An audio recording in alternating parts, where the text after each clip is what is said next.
A lifetime of waiting for justice, and finally, it came to an end today for 3 families.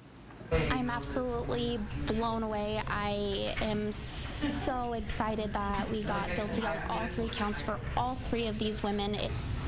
A verdict in the Donna Perry trial, guilty on all 3 counts of first-degree murder.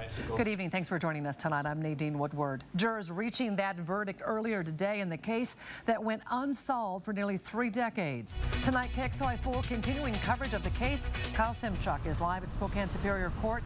He was in the courtroom when that verdict came down. And Kyle, this is a long time coming for these families. And Nadine, Donna Perry showing little emotion as she stood in court this morning. We caught up with one of the victim's relatives who says she's waited her entire life for this verdict. 65-year-old Donna Perry stood emotionless this morning while a judge read the verdict reached by jurors after 2 days of deliberation. We, the jury, find the defendant Donna Rebecca Perry guilty of the crime of murder in the first degree as charged in count 1. Perry was found guilty on all 3 counts of first-degree murder. Today's verdict, 27 years in the making. I'm absolutely blown away. I am so excited that we got guilty on all 3 counts for all 3 of these women. It's been my whole entire life for this whole entire case, 27 years. Jaleesa Patzer's aunt, Nikki Lowe, was one of the women killed. Today, she finally has the long-awaited closure. My family's no longer alive.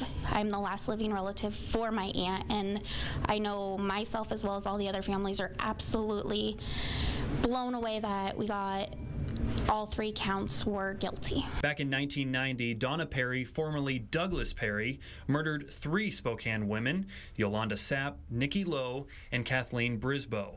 The women were killed with a small caliber weapon, their bodies discovered on the banks of the Spokane River. If not for a fingerprint and DNA evidence, these murders may have never been solved.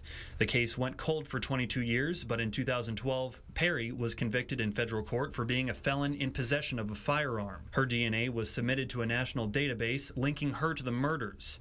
Perry's DNA was found under one of the victim's fingernails and her thumbprint on a bottle of lubricant also belonging to a victim.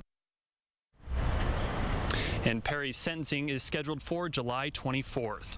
Reporting outside Spokane Superior Court, Kyle Simchuk, KXLY 4 News. Thank you, Kyle. Hazy skies in some areas